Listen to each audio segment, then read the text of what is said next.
अगर आप रास्ते में हैं और आपको अचानक से प्यास लग जाए तो आपको सबसे पहले क्या याद आता है? बिसलेरी। पर क्या आपको पता है कि इसकी कहानी कैसे शुरू हुई? जब ये बिसलेरी का बोतल मार्केट में आया था तब लोग कहते थे कि पानी कौन खरीदेगा, और आज वही लोग बिसलेरी जमकर खरीदते हैं। दोस्तों, आइए जानते हैं पानी की प्यास बुझाने वाली बिसलेरी की शुरुआत कैसे हुई, इसके पीछे किसका माइंडसेट था। दोस्तों, आज हम बात करेंगे एक ऐसे ब्रांड की जिसने पानी को बोतल में बंद करके बेच दिया। दोस्तों, हम बात कर रहे हैं बिसलेरी की। ट्रेन में चढ़ो, बस में बैठो या ऑफिस में प्यास लगे, बोलो तो क्या चाहिए? बिसलेरी। ये पानी नहीं, भारत का प्यास बुझाने वाला सुपर हीरो है। दोस्तों, चलिए बिसलेरी की कहानी शुरू करते हैं। दोस्तों, ये स्टोरी इटली से शुरू हुई थी, जहाँ फेलिस बिसलेरी नाम के एक बंदे ने सोचा पानी को बोतल में बेचूंगा। जो लोग पहले कहते थे पानी बेचेगा पागल हो गया है, आज वही लोग 20 रुपये की बोतल खरीदते हैं और बोलते हैं बिसलेरी नहीं तो क्या पीऊँ। बाजार में बिसलेरी, बिलसरी, बिरसेली नकली नामों की लाइन लगी है, पर ओरिजिनल तो एक ही है, बिसलेरी। वह नाम जो कभी इटली का ब्रांड था और फिर भारतीय ब्रांड बन गया। दोस्तों, आइए जानते हैं बिसलेरी के भारतीय और फिर भारत की सबसे बड़ी पैकेट वाटर कंपनी में तब्दील होने की कहानी। 1851 में हुई शुरुआत बिसलेरी। वास्तव में Italian entrepreneur Signor Felice Bisleri company थी। इन्होंने इसे 1851 में इटली में शुरू किया था। जब इसे शुरू किया गया तो यह एक अल्कोहल रेमेडी ड्रिंक थी, जिसमें सिलिकोना यानी कुनैन, जड़ी बूटियाँ और आयरन साल्ट थे। सिग्नोर फेलिस बिसलेरी की 1921 में मौत के बाद उनके बेहद करीबी और फैमिली डॉक्टर केसारी रोजी के हाथ में कंपनी कमान आ गई और वह मालिक बन गए।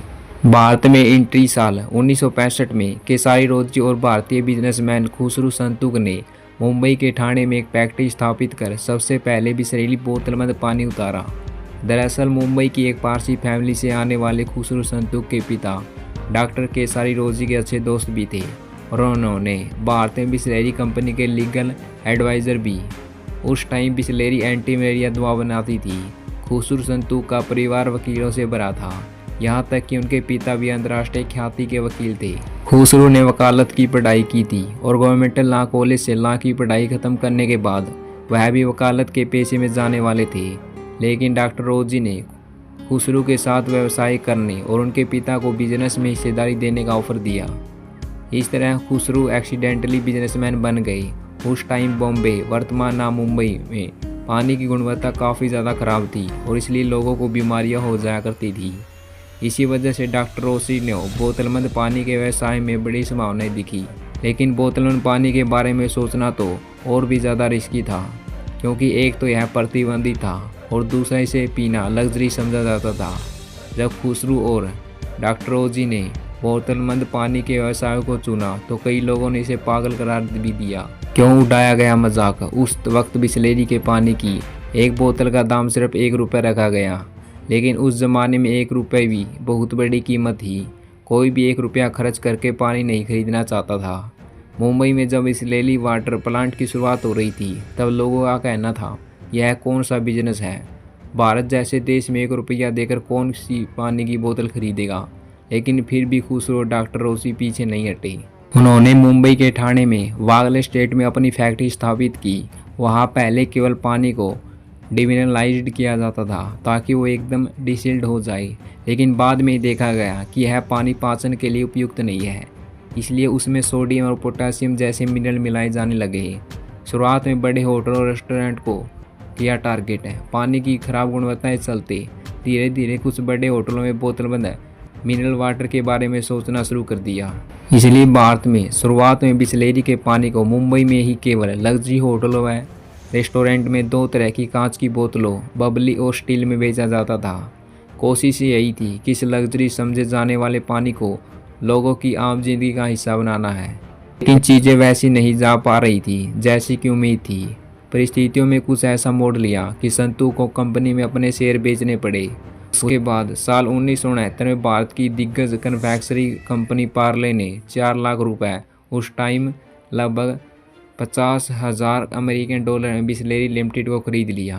पार्ले जैसे प्रोडक्ट्स की मैन्युफैक्चर हाउस ऑफ पार्ले की शुरुआत 1928 में हुई, लेकिन कन्फेक्शनरी बनाने की पहली फैक्ट्री 1929 में शुरू हुई। बाद में हाउस ऑफ पार्ले 3 अलग अलग कंपनियों में बट गई, पार्ले प्रोडक्ट्स, पार्ले एग्रो और पार्ले बिस्लेरी। पार्ले बिस्लेरी के हिस्से में सॉफ्ट ड्रिंक कारोबार आया। आज पार्ले बिस्लेरी ही बिस्लेरी इंटरनेशनल के तौर पर जानी जाती है। सोडा ब्रांड पोर्टफोलियो में लाना पार्ले का मकसद पार्ले के सॉफ्ट ड्रिंक कारोबार के तहत 1991 में कोल्ड स्पोर्ट को लॉन्च किया जा चुका था। 1964 में बड़े भाई मधुकर की एक प्लेन क्रैश में मौत होने के बाद 22 वर्षीय रमेश चौहान पार्ले के कारोबार से जुड़े। जब पार्ले ने बिस्लेरी को खरीदा, उस टाइम तक पार्ले के पोर्टफोलियो में कोई सोडा ब्रांड नहीं था, लिहाजा रमेश चौहान बिस्लेरी के जरिए यह कमी पूरा करना चाहते थे। उस टाइम बोटल्ड ड्रिंकिंग वाटर उनके दिमाग में सबसे आखिर में था।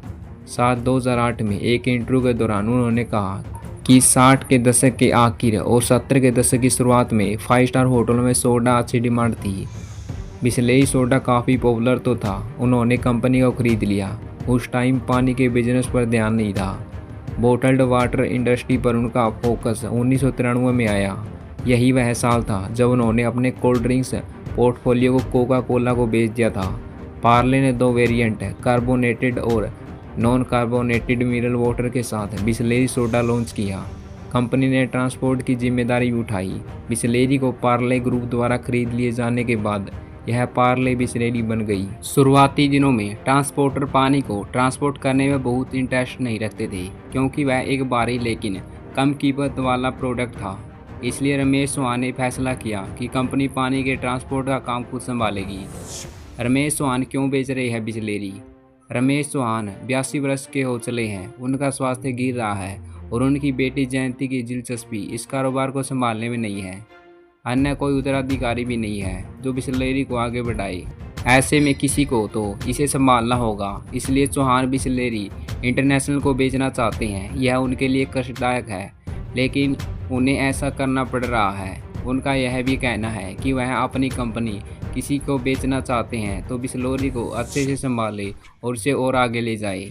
इसे मरने नहीं दिया जा सकता। रमेश चौहान ने एक बार फिर कहा हाँ कि अगर वह बिस्लेरी में हिस्सेदारी बेचने का फैसला करते हैं तो वह एक भारतीय ब्रांड को ही दी जाएगी। इससे पहले चौहान को बहुराष्ट्रीय कंपनियों नेस्ले और डैनोन ने 2002-2003 हिस्सेदारी अधिग्रहण के लिए लुभाने की कोशिश की थी।